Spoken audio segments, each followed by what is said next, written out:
My mother-in-law demanded a DNA test when my son was born. Now she wants us to cancel the wedding. I still don't know how my life spiraled into this nightmare. When I look at my son's face, his tiny hands, his innocent eyes, I feel this overwhelming love. And yet somehow, the people who were supposed to be my family turned that love into suspicion, cruelty, and betrayal. It started the day my son Liam was born. I was exhausted, drained, but glowing with happiness. Lucas, my fiancé, held my hand the entire time. We had waited so long for this moment. Our little family was finally real. I thought nothing could ruin that joy. I was wrong. The first sign came barely an hour after Liam's birth. Lucas's mother, Sylvie, arrived at the hospital. She didn't smile. She didn't cry happy tears like I imagined a grandmother would. She just stared at the baby with this look. Cold. Calculating. At first, I thought I was imagining it. I was on pain meds, emotional. But then she said it. In front of me. In front of Lucas. In front of the nurses. Are you sure he's yours? I felt the air leave my lungs. I blinked, thinking maybe I misunderstood. But Lucas's face mirrored my shock. What? He whispered. Sylvie crossed her arms. I'm just saying. You two weren't exactly stable before. There were breaks. Arguments. You were separated for a while, remember? I think it's only fair we have certainty. Certainty. She was talking about a DNA test. Right there. Less than 60 minutes after I'd brought life into this world, she was accusing me of cheating. Of lying. Of bringing home a child that wasn't his. Lucas, God bless him, immediately defended me. He told her to leave if she couldn't be supportive. He held me while I cried, swore to me that he trusted me, that none of this mattered. But something shifted that day. Something I didn't fully understand yet. We went home a few days later, trying to focus on the baby, on healing. But Sylvie wouldn't drop it. She called. She texted. Always polite on the surface, we just want peace of mind, it's just a formality, but beneath it, there was venom. Accusation. Control. Lucas blocked her for a while. He tried. But I could see the cracks forming. He was stressed. Distant. He'd stare at Liam sometimes with this hesitation. As if the poison she planted had taken root despite his better judgment. I started doubting everything. Myself. Him. Us. And then came the real blow. One afternoon, while Liam napped, Lucas sat me down. His hands were shaking. Listen, he said, voice low, eyes darting away from mine. I don't believe her, okay? I love you. But she's threatening to pull funding from the business. From the house. Everything she helped us set up. She says she won't let me marry you unless we do the test. I felt like the floor was giving out beneath me. She's blackmailing you? I whispered, heart pounding. He looked sick. She says it's just to clear the air, that once it's done, she'll be fine. We can get married. We can move on. I couldn't breathe. My skin felt like it was burning. And you want to do it? He didn't answer immediately. That silence told me everything. I felt something break inside me. This wasn't just about a test. It was about trust. About respect. About the simple belief that the person you love is telling you the truth. And the man I was supposed to marry, the father of my child, was hesitating. I didn't sleep that night. I watched Liam breathing softly in his crib, tears streaming down my face. How did we get here? And deep down, one horrifying thought kept repeating in my mind, if he needs a test to believe in me. Should I even marry him at all? The next morning, I woke up with this crushing weight on my chest. The kind that makes it hard to breathe before you've even opened your eyes. Liam was still sleeping peacefully in his crib. Lucas was gone, he'd left early for work, Or at least that's what the note on the counter said. But all I could hear, all I could feel, was Sylvie's voice echoing in my mind, "Are you sure he's yours?" The words were like a rot, spreading through everything.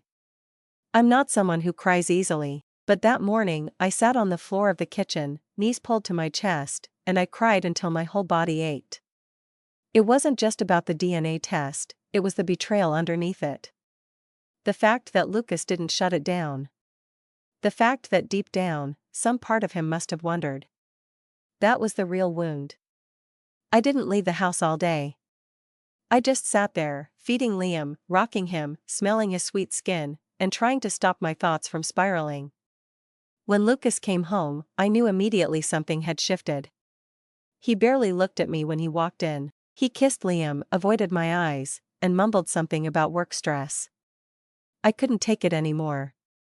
"We need to talk," I said, my voice hoarse from the crying I'd done in secret. He sighed, running his hands through his hair. "I know." I stared at him, my heart pounding. "Do you really think there's a chance Liam isn't yours?" He flinched. His face twisted with discomfort. "No. I mean, no, I don't." But what?" I cut him off, my voice sharper than I meant. He exhaled heavily. "My mom is relentless. You know how she is. She's threatening legal stuff, money, everything. She says if we don't clarify this, she'll cut me off completely. She won't even come to the wedding." I felt dizzy. "So what? You want me to take a DNA test to keep her happy?" He didn't answer immediately. The silence felt like a knife to the heart. "It's not about me not trusting you," he finally whispered. "It's about ending this drama before it gets worse. I want peace." I stared at him like I was looking at a stranger. "Peace," I repeated, my voice hollow. "You want me to humiliate myself to buy peace with a woman who's made it clear she doesn't respect me? Who doesn't respect us?" His face crumpled. "It's not like that." "It's exactly like that," I snapped, the tears burning behind my eyes again.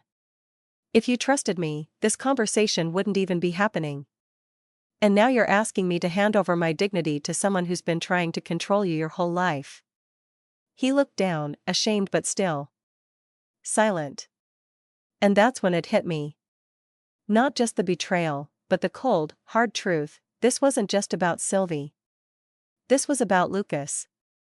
About who he was at his core. About what he was willing to sacrifice to keep the peace, even if it meant sacrificing me. I couldn't look at him. "I need space," I said quietly, my voice breaking. "I'm taking Liam and I'm staying with Emma for a few days." Emma was my closest friend, my rock since childhood. He didn't stop me. I packed a bag with shaking hands, strapped Liam into his car seat, and I left. I didn't even know if I was coming back. The entire drive, my heart felt like it was splitting open. Because I loved Lucas. God, I loved him, but the man I thought I was marrying would have stood by me without hesitation. And the man I saw tonight. I didn't recognize him anymore. I barely remember the drive to Emma's house. My hands were shaking so badly on the wheel I had to pull over twice just to breathe. Liam slept the entire way, his tiny face so peaceful, so oblivious to the chaos unraveling around him. I kept asking myself, how did I get here? How did the life I built, the man I trusted, turn into this nightmare where I was being treated like some manipulative liar instead of the mother of his child? Emma opened the door before I even knocked. She took one look at my face and pulled me into a hug without saying a word. That's the thing about old friends, you don't need to explain every detail. They see you. I broke down the second she held me. "I can't do this," I sobbed into her shoulder. "I can't marry someone who doesn't believe in me." She held me tighter. "You don't have to." We sat in her living room for hours while I poured everything out. Every sickening detail, the comments, the manipulations, Lucas's silence. She didn't interrupt. She didn't give me platitudes. She just listened. When I finally finished, When the tears had dried into this hollow exhaustion, she said something that stuck in my bones: "You're not crazy. And you're not wrong. But people like his mother? They don't stop. If you give her this, it won't be the last time." She was right. Deep down, I knew it. Sylvie wasn't after truth, she was after control. This was her way of staking her claim over my family, my life, my son. And Lucas. Lucas had become her puppet without even realizing it. The next morning, I woke up to 5 missed calls from Lucas and 1 text from an unknown number. It was from Sylvie. I'll never forget the chill that ran down my spine as I read it. "I'm sorry things have escalated. If you refuse the DNA test, I will advise Lucas to reconsider the wedding. I'm only protecting my family. Think carefully about what kind of example you want to set for your son." My hands were shaking. I read the message over and over until the words blurred. Protecting her family. As if Liam and I weren't part of that. As if I was the threat. Emma urged me to block her, but something in me snapped. I wasn't going to run. I wasn't going to hide, and I certainly wasn't going to let Sylvie write the narrative of my life. I called Lucas. He picked up on the second ring. "I got her message," I said flatly. He sounded tired. "Hollow." I told her to stop. I let out a bitter laugh. "No, you didn't. You let her run this. And now she's threatening to end our engagement if I don't give in." Silence. "Do you believe me, Lucas?" I whispered. "Yes or no? Right now. Do you believe Liam is yours?" He hesitated. Even after everything, he hesitated. I don't know what to believe anymore," he finally said, his voice barely audible. I felt something break so deep inside me it was almost physical. "That's all I needed to hear," I said quietly. "We're done." I hung up. My hands were trembling. My heart felt like it was being torn apart. But underneath the pain, there was a strange clarity. This wasn't love. This wasn't trust. This wasn't the life I wanted for myself, or for my son. I stayed silent for the rest of the day, holding Liam close, my mind spinning. But deep down, I knew, this wasn't over. Sylvie wasn't going to let me walk away without a fight. I don't think I've ever felt that kind of numbness before. The kind where your body moves, your hands hold your baby, but your mind is somewhere far away, floating above the wreckage of what used to be your life. Lucas didn't call again that day. Sylvie didn't text again either. It was as if, in one sharp moment, everything collapsed, and then settled into this eerie quiet. The absence of their voices was almost worse than the accusations themselves. It felt like they were already erasing me from the picture, rewriting the story where I was the villain who walked away without reason. Emma stayed close. She held Liam so I could shower, she made me tea I didn't drink, and she kept me tethered to reality when all I wanted was to disappear. I owe her more than I can ever explain. That evening, as the sun was going down, my phone buzzed. It was an email. From Lucas. I froze. My hands trembled as I clicked it open. It wasn't an apology. It wasn't him begging me to come home. It wasn't love. It was worse. It was a formal message telling me that he agreed to postpone the wedding until the situation was resolved, that he needed time and clarity, and that he hoped I would understand his position as a father and son. He CC'd his mother on the email. I felt physically sick. I read it twice, then a third time. I could barely see through the tears that burned my eyes. I didn't reply. There was nothing left to say. Emma sat next to me quietly as I broke down all over again. I kept repeating the same thing, over and over, like some broken record. How could he do this? How could he doubt me? 'Cause that's what it was. No matter how he dressed it up in legal words or polite distance, at the end of the day, he had chosen her. He had chosen suspicion. He had chosen doubt. And I knew right then that even if he changed his mind tomorrow, even if he came crawling back, I could never forgive this. The damage was permanent. The trust was dead. But the nightmare wasn't over. 2 days later, Emma was at work. I was home alone with Liam when someone rang the doorbell. My heart jumped. I wasn't expecting anyone. I looked through the peephole, and my stomach dropped. It was Sylvie. I froze. My pulse pounded in my ears. For a split second, I thought about pretending I wasn't home. But something in me snapped. I was tired of being the one running. Tired of being the one defending myself against people who didn't deserve my time, my breath, or my tears. I opened the door. She smiled, this tight, artificial smile that made my skin crawl. "Can we talk?" she asked sweetly. Too sweetly. I didn't say a word. I just stepped aside, letting her in. I don't even know why I did. Maybe I wanted to hear it. Maybe I needed to hear it, face to face, how far she was willing to go. She sat down on Emma's couch like she owned the place. Crossed her legs. Smoothed her designer skirt. "I know this has been difficult," she began, her tone syrupy. "I don't want any of this to get ugly. I really don't. But I need you to understand. Lucas is confused.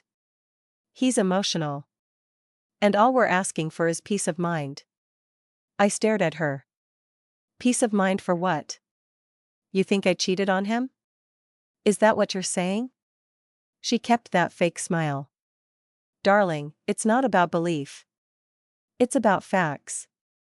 DNA doesn't lie. That's all." I laughed bitterly. "No. It's not about DNA, it's about control. About you not wanting me in your family." Her eyes narrowed slightly. The mask slipped for a fraction of a second. "I'm protecting my son," she said quietly. "And I'm protecting my grandson. Whoever his father might be." The words hit like a slap. I couldn't breathe. My entire body shook, not from fear, but from pure, raw fury. "Get out," I whispered. She blinked, feigning innocence. "Excuse me?"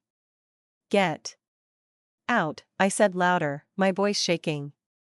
"You don't get to come into my life, into my home, and poison everything I built. You wanted me gone? Fine. You win. But don't you ever, ever, question my son's blood again." She stood up slowly. Composed. Controlled. She didn't scream. She didn't flinch. She just looked at me with that cold, satisfied expression and said, "You'll regret this." I slammed the door behind her so hard the walls shook. And that's when I realized I wasn't crying anymore. The fear was gone. Only rage remained. And for the first time since this nightmare began, I knew exactly what I had to do. The moment the door slammed behind Sylvie, I felt something shift inside me. I stood there, breathing hard, my hands shaking not from fear anymore but from adrenaline, from pure, electric rage. She had crossed every line. And I had let it happen for far too long. I wasn't going to let her control me. Not anymore. I spent the rest of that day in a fog of cold determination. Liam was sleeping on my chest, and I sat there in Emma's living room, scrolling through my phone, making calls, writing things down. I didn't cry. I didn't beg Lucas to reconsider. That version of me, the one who clung to hope, who needed validation from people who didn't respect me, was gone. I started with a lawyer. Emma helped me find someone immediately, a woman named Misa, sharp as a blade and twice as fast. I booked an appointment the next morning. I wanted to know my rights, not just as a woman, but as Liam's mother. Because if Lucas and Sylvie thought for 1 second that they could push me into a corner, manipulate me into compliance, or worse, use my child as a pawn, they were about to learn just how wrong they were. That night, Lucas finally showed up. He didn't call first. He didn't even text to warn me. He just knocked on Emma's door like nothing had happened. When I opened it, Liam in my arms, my stomach twisted at the sight of him. I barely recognized the man standing there. He looked hollow, pale, guilty. But I didn't care. The damage was done. Can we talk? He asked softly. Emma hovered protectively behind me, but I nodded stiffly and stepped outside, pulling the door closed behind me. We stood on the porch, the night air cold against my skin. I don't even know where to start, he murmured. I never wanted this. I never wanted to hurt you. I said nothing. Just held Liam tighter. He rubbed his hands over his face. My mother. She's toxic. I see it now. I let her get in my head. His voice broke. I panicked. And I know I failed you. I know I should have shut it down the second she said it. I swallowed hard. But you didn't. His eyes met mine, red-rimmed, desperate. I was scared. I thought I was going to lose everything. The business, the house. Her money has always been tied to it. And I cut him off. You didn't just doubt me. You doubted him, I whispered, my voice shaking. Our son. You let her plant that seed, and you let it grow. And you didn't stop her. He looked destroyed. But I felt nothing. I'm so sorry, he whispered, tears in his eyes. I want to fix this. I'll cut her off. I'll do the test if that's what you want. Anything. Please, don't walk away from me. For the first time, I realized something. His apologies weren't about me. They were about him. About the image of himself he was so desperate to salvage. About the life he didn't want to lose. The shame he didn't want to carry. I took a shaky breath. You already lost me, Lucas. The second you hesitated, I didn't scream. I didn't cry. I just said it calmly, because it was true. He started to speak again, but I shook my head. There's nothing left to fix. I turned and went back inside without another word. The second I closed the door, I collapsed into Emma's arms. My body shook. The tears finally came, deep, guttural sobs that racked through me until I could barely breathe. But even through the heartbreak, I knew, I wasn't going back. This wasn't just about a test anymore. This was about dignity. About respect. About teaching my son, one day, that his mother didn't let anyone break her. I held Liam close, pressed my lips to his tiny forehead, and whispered, it's just you and me now, baby. And we're going to be okay. I didn't know yet how messy things would get. How far Sylvie would go. But one thing was clear, I wasn't going to let them destroy me. The days that followed were a blur of numbness and quiet rage. I stayed at Emma's, taking care of Liam, going through the motions, but inside, I was hollowed out. Something inside me had died the day Lucas hesitated. I went to see the lawyer, Misa, just like I'd planned. She was calm, direct, and within minutes of me explaining the situation, she laid out my options. She said something that stuck with me: trust isn't a contract you can sign or break. It's the foundation of everything. And once it's gone, you have to decide if you're willing to rebuild or walk away. I already knew my answer. The most important thing, she said, was to legally protect myself and Liam. Sylvie's behavior, the manipulation, the emotional blackmail, the threats, needed to be documented. If they ever tried to pull something later, custody threats, financial pressure, harassment, I would have the legal ground to stand on. I left her office with a clarity I hadn't felt in weeks. And then came the next blow. That evening, Lucas's name popped up on my phone again, this time with a message that made my blood run cold. My mother says she's willing to drop everything and move past this, but only if we call off the wedding for now. She says she's not comfortable with us moving forward until things are stable. I'm sorry. I read it over and over, my hands shaking. Call off the wedding. As if it was just a minor detail. As if the entire foundation of our relationship hadn't already been burned to the ground. Emma looked at me, her eyes narrowing.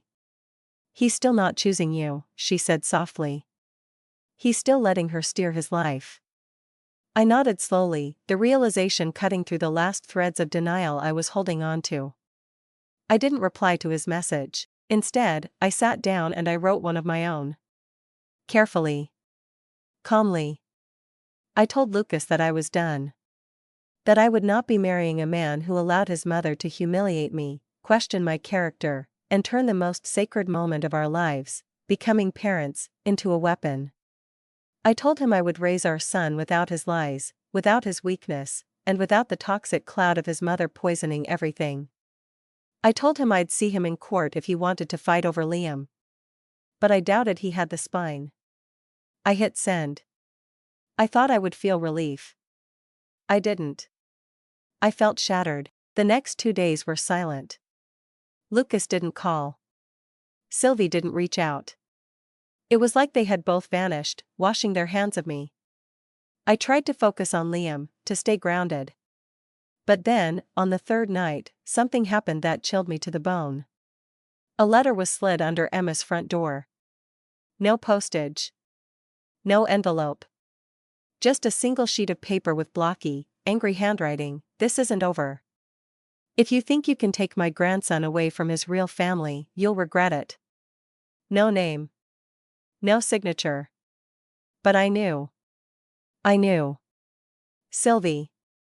Emma read it with me, her face pale. She's escalating, she murmured.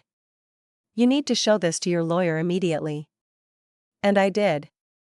The next morning, the letter was part of the growing file Misa was building for me. I didn't hear from Lucas again. He vanished completely after that.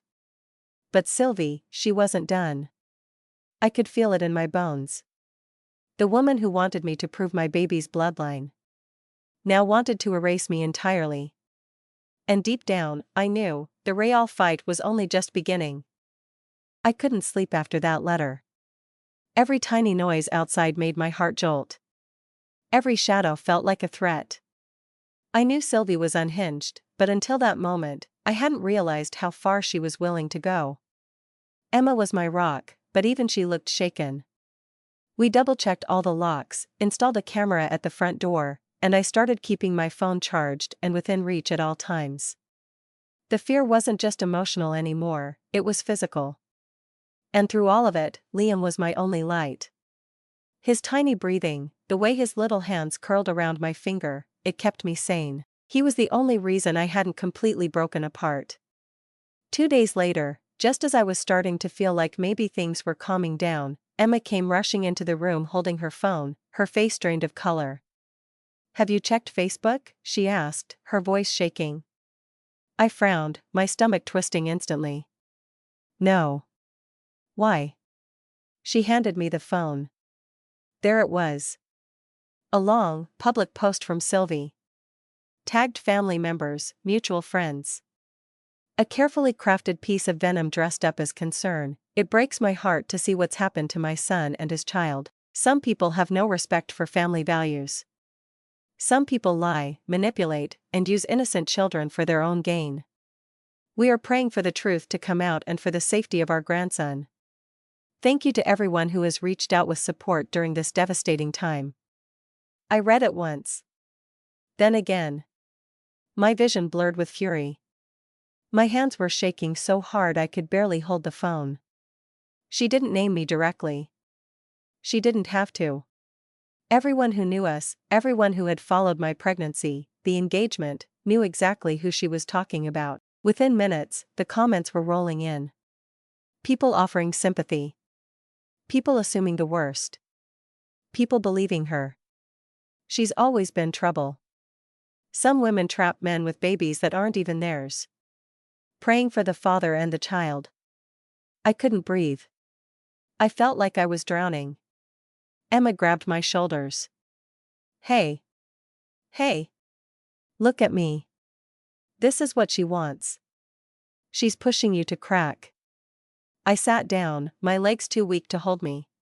She's painting me as the monster, I whispered, tears burning my eyes. And she's doing it in public. Emma nodded grimly. Then we take this public too. That same day, I called my lawyer. Misa was furious when she saw the screenshots. She filed for a cease and desist letter immediately, defamation, harassment, malicious intent. It wasn't just personal anymore. This was legal. But even as we sent the letter, Even as I took screenshots of every single vile comment, I felt this growing knot in my stomach, the knowledge that reputation is fragile. That once people start to believe you're a liar, a cheater, a fraud, it sticks. Even when it isn't true. Lucas stayed silent. Not a word. Not a call. Nothing. And then, as if things couldn't get any darker, I received the final blow. I was rocking Liam to sleep when my phone pinged. An anonymous number. A single image.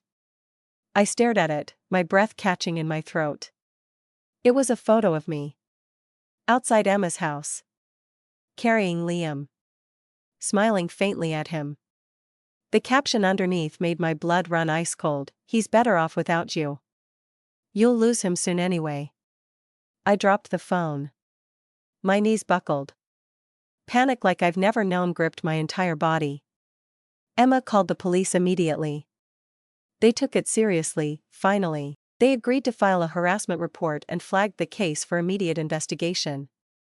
But something in me broke completely that night. It wasn't just a family feud anymore. It wasn't just betrayal. It was war. And I knew, without a shred of doubt, that Sylvie would do anything to destroy me. Even if it meant taking my son. I didn't sleep that night. Not even for a second. I sat in Emma's living room, holding Liam against my chest, my eyes glued to the front door as if Sylvie herself might burst through it at any moment. Every creak of the house made my heart jolt. Every car passing outside sent a new wave of panic through my veins. The police promised to monitor the situation, but I already knew the truth, I was on my own.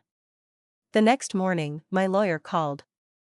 She had seen the Facebook post, the anonymous message, everything. Her voice was calm, professional, but I could hear the underlying concern. She told me we had grounds not just for a defamation case but for a full restraining order. She also advised me, gently but firmly, to consider filing for sole custody immediately. Something inside me hardened. I didn't want to be the woman who dragged her child into court battles.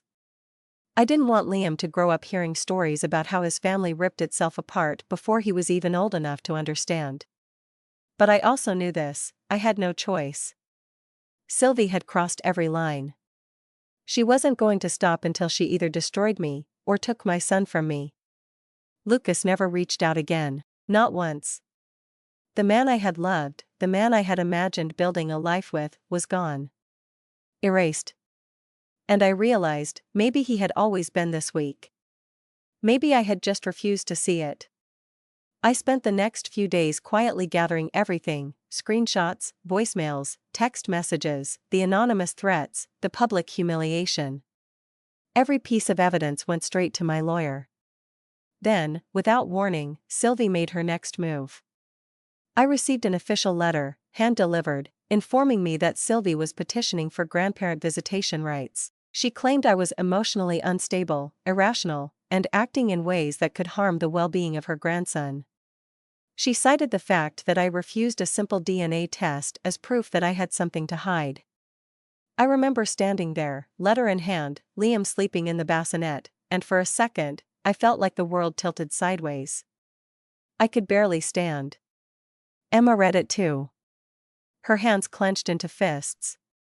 "She's insane," she whispered. "She's actually insane." But I didn't break this time. I called Misa. We set an emergency meeting, and I did what I never thought I'd have the strength to do. I filed for full legal and physical custody of Liam, with supervised visitation for Lucas only, citing his refusal to protect me or our child from his mother's harassment. I also filed for a restraining order against Sylvie. It was messy. It was painful. But it was necessary. The court process began almost immediately. Sylvie tried to smear me at every turn, but every lie, every manipulation, every shred of her toxic control was laid bare. My lawyer was ruthless. The judge, thank God, saw through the facade. I was granted full custody. The visitation request was denied. The restraining order was approved. It was over. But the cost? The cost was everything I had known. My relationship. My trust. My faith in people I had once called family. I moved into my own place a month later. Emma stayed close. Therapy became part of my routine. Liam thrived, he was happy, healthy, and growing fast. And slowly, the nightmares faded. But I was different now. Hardened. Wiser. Stronger. One evening, as I rocked Liam to sleep, I kissed his forehead and whispered, "No one will ever hurt you the way they hurt me. I promise. Because if there's one thing this nightmare taught me, it's this: family isn't blood. Family is the people who protect you when the world turns cruel. And sometimes, you have to become your own damn family." I'm still healing. Some days are harder than others. But I survived. And I won't let anyone take that away from me. Not ever again. Follow me for more stories.